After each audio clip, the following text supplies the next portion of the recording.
Buenos días, vamos a dejar este video como complemento a la clase eh, que se impartió, ¿verdad? En el aula, para que le quede un repaso, así que no es pues mi interés dedicarme a leer o a repasar todo lo que vamos a mostrar en la pantalla, puesto que ya lo tenemos, ¿no? Eh, Recordando rápidamente, recordemos que el acero de refuerzo principal son varillas corrugadas, ¿verdad? Que estas generalmente o van en tamaños desde la número 3 a la número 11, pudiéndose tener también tamaños de la número 14 a la número 18. Recordemos que cuando hablamos de número, digamos número 3 tiene un diámetro de 3 entre 8, la número 4 tiene un diámetro de 4 entre 8, etcétera, ¿no? Al final ya tienen una tabla con las áreas de estas secciones, que no es más que calcular el diámetro de un círculo en función del diámetro indicado, ¿no? Eh, para efectos de la clase vamos a trabajar con los aceros ASTM A615, los cuales pueden venir en dos niveles de resistencia, ¿no? Que son los aceros grado 40 KSI y grado 60 KSI, principalmente, ¿no? Eh, bueno, se tienen también el acero de 75 KSI y 80 KSI. Otro acero bastante utilizado como acero de refuerzo principal es el ASTM A706, el cual se produce en resistencias de 60 KSI y 80 KSI, con la diferencia del ASTM A615, que este tiene características de varilla soldable, ¿no? Existen otros aceros, como pueden ver, el ASTM A996, el A1035 y realmente otros más en los cuales pues no me voy a detener por el momento. La tabla con el número de varillas, diámetros y área, ¿verdad? Eh, y a la derecha su aproximación en el sistema métrico, es decir, indicada en el milímetro, en milímetros su diámetro o milímetros cuadrados el área de la sección. Bueno, en clase pues nos detuvimos bastante a las características generales, ecuaciones básicas, propiedades que se deben calcular inicialmente, ¿verdad? Así como algunos valores que prácticamente se vuelven constantes, ¿no? Rápidamente pues repasamos el módulo de elasticidad del concreto, ¿verdad? El cual puede estar en función de dos ecuaciones, una simplificada que está en función de la resistencia del concreto y otra que implica introducir el valor del peso volumétrico o el peso específico del concreto. Esto por si acaso hay aditivos y hacen el concreto sobre todo con un peso específico menor, es decir, un concreto aligerado. Igual se presenta bajo la tabla para concretos de los más usuales de 3000 a 5000 con los valores asociados del módulo de elasticidad, ¿no? Eh, Como vimos, ¿verdad? Eh, Repasando tal vez un poco o ampliando la definición, eh, el estudio y la flexión de las secciones de concreto armado hace muchísimos años estaba basado en la teoría elástica o la teoría clásica, la cual ha sido sustituida por la teoría plástica o la teoría de rotura. Esta se refiere a una formulación basada en las condiciones de rotura del material. Cuando hablamos de rotura del material, pues nos referimos a la forma de fallar del miembro, eh, digamos de una forma avisada y no de una manera brusca o imprevista, ¿no?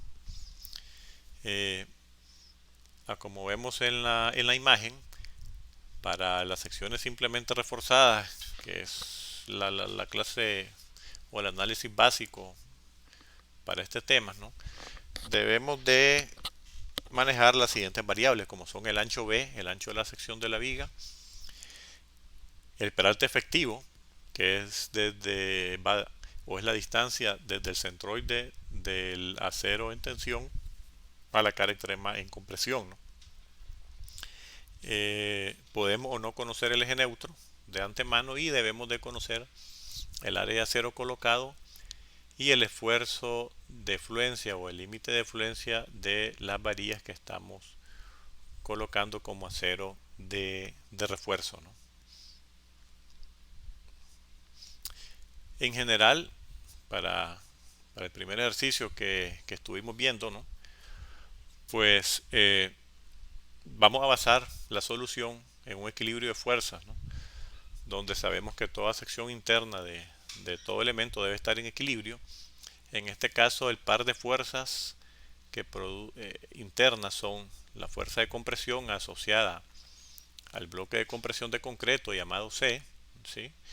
Y en la parte inferior, para este ejemplo, la fuerza de tensión que está asociada al área cero sometida en un primer supuesto inicial al esfuerzo de fluencia, ¿no? Para este ejercicio tenemos una viga de ancho B igual a 14 pulgadas, 14 pulgadas de ancho, ¿no? Y a un peralte efectivo de 21 pulgadas de ancho. Las propiedades son un acero refuerzo grado 60 y un concreto cuya resistencia de diseño es 3000 PSI, ¿no? Podemos determinar que la fuerza de tensión de, resistida por el acero, tanto por el acero asociada a su valor de fluencia, es 60 KSI multiplicada por el área que nos proporcionan las tres varillas. En este caso son tres varillas número 9. Cada una de esas tres varillas tiene un área de 1 pulgada cuadrada. Al ser tres varillas, pues el área colocada es 3 pulgadas cuadradas multiplicado por 60 y tenemos un valor de 180 kilolibras, ¿sí? O sea, 180.000 libras. Esta fuerza se va a equilibrar con la fuerza de compresión, ¿verdad? Que es 0.85 por la resistencia del concreto, ¿sí? Eso es, digamos, el ancho del rectángulo. La altura es el bloque de compresión A, que en este caso no lo conocemos, multiplicado por la profundidad de la viga, que es el ancho B de 14 pulgadas. Entonces notemos que nos queda que la compresión es igual a 35.7 veces el valor de A. Vamos a decir que aquí tenemos una ecuación con dos incógnitas, pero podemos plantear la condición de equilibrio interno en la cual si T es igual a C y T es 180 kilolibras, yo puedo igualar 180 kilolibras a 35.7 A, pudiendo despejar la altura del bloque a compresión, el cual me da 5.04 pulgadas. Conociendo la altura del bloque a compresión, ¿verdad? Podemos calcular el brazo entre las dos fuerzas que actúan, que es D menos la altura media del bloque. Esto es 21 menos 5.04 pulgadas entre 2. Este resultado es 18.48 pulgadas como el brazo de palanca entre ambas fuerzas, pudiendo así tener un momento teórico o nominal de 3.326.4 pulgadas kilolibras. Recordemos que aquí las unidades son fuerza distancia, ¿verdad? O 277.2 kilolibras pie. Este es una primera aproximación, tal vez la más simple, de calcular la resistencia de una viga simplemente reforzada, que de hecho no involucra todavía el cálculo de las ecuaciones propias del ACI, que la vamos a ver a continuación. Entonces hablábamos de que la teoría de rotura actual, ¿verdad?, es la base del código ACI, en la cual se plantean varias hipótesis, ¿verdad? Estas hipótesis, pues bueno, las vimos en clase, pero la más importante, ¿verdad?, es definir, por ejemplo, el valor límite de rotura del concreto, que es la deformación unitaria útil, como 0.003, ¿sí? Eh, Aunque el concreto en realidad puede tener valores hasta de 0.006 para algunos ensayos que se han realizado, sin embargo, para los casos prácticos, la máxima deformación unitaria eh, se considera entre 0.003 y 0.004. Este valor es el permitido para diseño que se puede suponer razonablemente conservador. Algunas normas de otros países consideran 0.035, pero el ACI se basa en un valor de 0.003. Eh, Otras hipótesis que se deben de cumplir siempre es el concepto de peralte efectivo, ¿no? El cual representa la profundidad entre la fibra comprimida extrema y el acero extremo en tracción, ¿sí? Eh, Debemos definir a partir de la CI 2014 que una sección es controlada por tracción, ¿verdad? Cuando la deformación unitaria neta en este acero es igual o mayor que 0.005.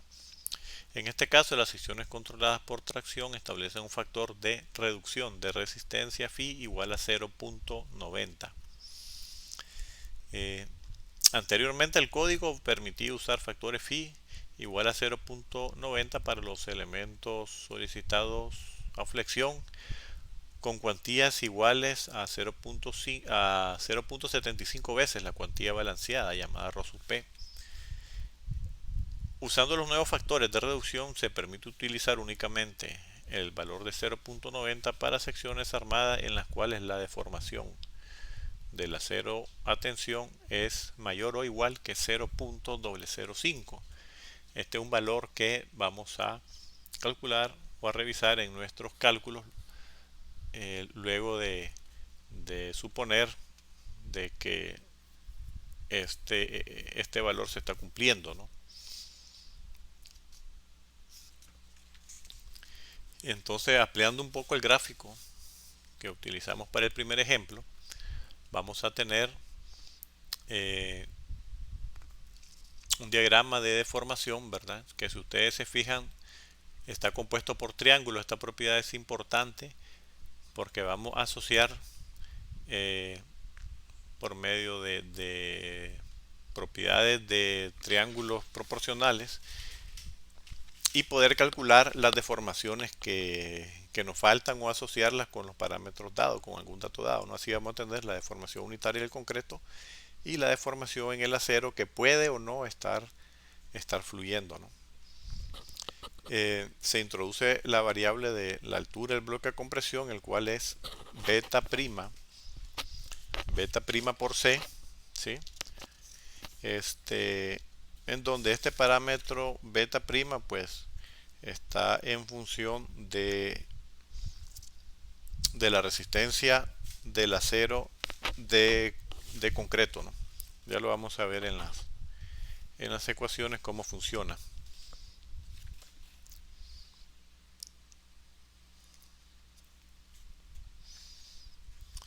Nos dice la teoría que el esfuerzo de compresión varía desde cero en el eje neutro hasta un valor máximo en la fibra extrema o cerca de ella. La variación real del esfuerzo y la posición real del eje neutro varían de viga en viga, ¿no? Dependiendo de las variables tales como la magnitud, el historial de carga, la contracción, el revenimiento del concreto, la separación de las grietas, la rapidez de carga, etc., ¿no? Se han realizado transformaciones equivalentes, ¿verdad? de parábolas a una geometría rectangular para simplificar los cálculos, llegando a obtener el bloque de Whitney, el cual reemplazó el bloque curvo de esfuerzo, ¿no? Este bloque de Whitney es un bloque rectangular equivalente a una intensidad de 0.85 veces la resistencia de diseño del concreto y una altura de beta prima por C. Notemos que los valores beta prima asociados en el código para concretos de 4000 psi o menores son constantes, igual a 0.85, pero este se reduce continuamente a razón de 0.05 por cada 1000 libras eh, en resistencia del concreto por arriba de las 4000 psi. Sin embargo, este valor se puede reducir, pero no ocupar un valor menor a 0.65. Eh, la ecuación mostrada puede ser de esa proporcionalidad que se acaba de expresar, ¿no?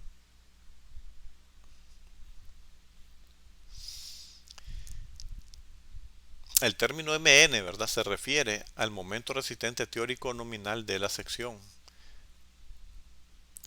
Cuando esta resistencia se multiplica por un factor de reducción phi, entonces tenemos la resistencia útil a la flexión, phi mn, la cual debe ser mayor o igual que la flexión causada por los momentos factorados o momentos últimos. Para la deducción de estas ecuaciones, basada siempre en los gráficos mostrados, ¿no?, eh, podemos determinar el valor de A, por ejemplo, que está en función del área de acero colocado, el valor de fluencia del acero, la resistencia del concreto o el ancho de la viga, o también en función de la cuantía de refuerzo colocada, es decir, la cantidad de acero en relación a la cantidad de concreto colocada sobre las varillas de acero, ¿no? Eso es el porcentaje de refuerzo en tensión. Podemos obtener otras fórmulas de momento nominal como la mostrada, luego de conocer A, en función de la cantidad de acero y su esfuerzo de fluencia, pudiendo tener la resistencia útil a flexión phi mn, la calculada con la ecuación mostrada, ¿no? Al hacer juegos con las ecuaciones y la variable se puede obtener la ecuación 3.2, que está en función de la cuantía de refuerzo en lugar del área de refuerzo. Iguales, son ecuaciones válidas. Otros autores o otra bibliografía utilizan valores tabulados con los cuales se puede también sustituir directamente en las ecuaciones, pero solo son caminos diversos o metodologías diversas para llegar siempre a un mismo resultado, ¿no? Eh,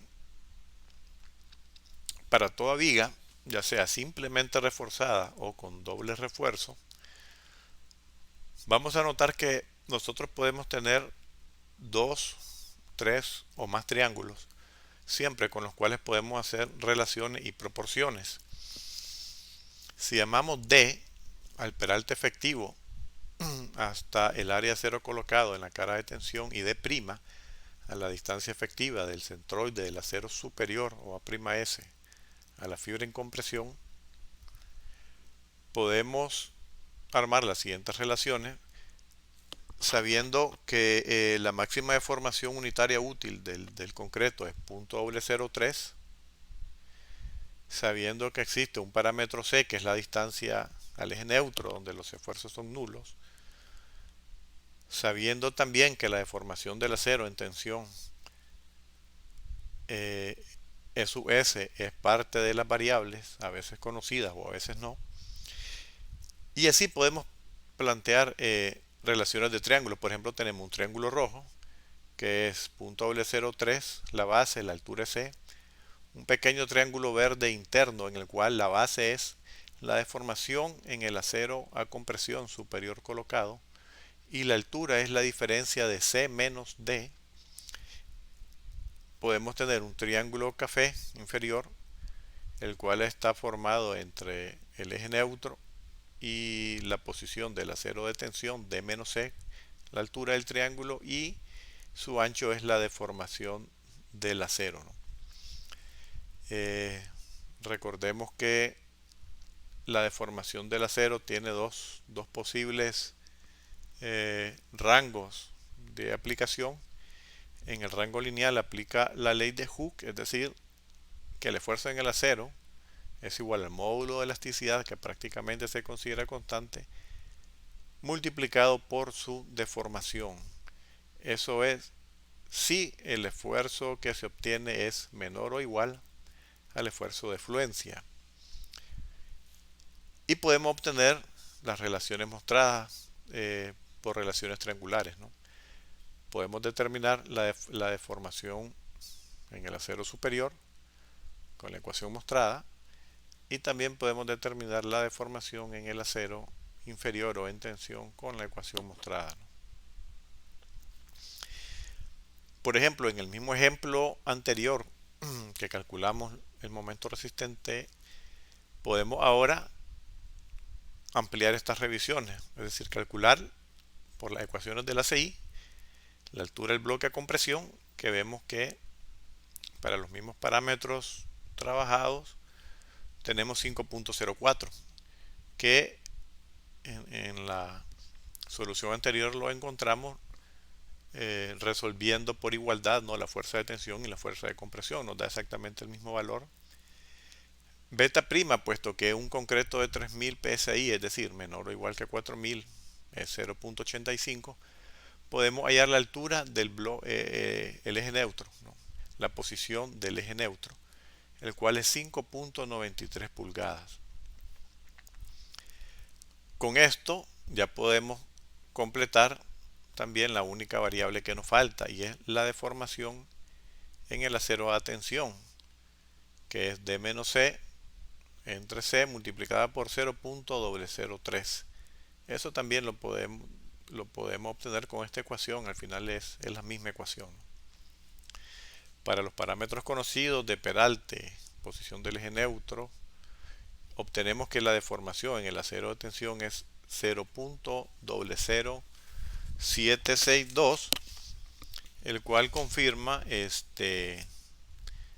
la hipótesis de que la deformación en el acero es mayor o igual a 0.005. Por lo tanto, podemos utilizar un factor de reducción de resistencia phi igual a 0.9, ¿no? Bueno, parte de lo hablado, las deformaciones unitarias máximas en el concreto está en esta imagen, así como las deformaciones unitarias en el acero de tensión, para confirmar si estas son secciones controladas por tensión o no, ¿no?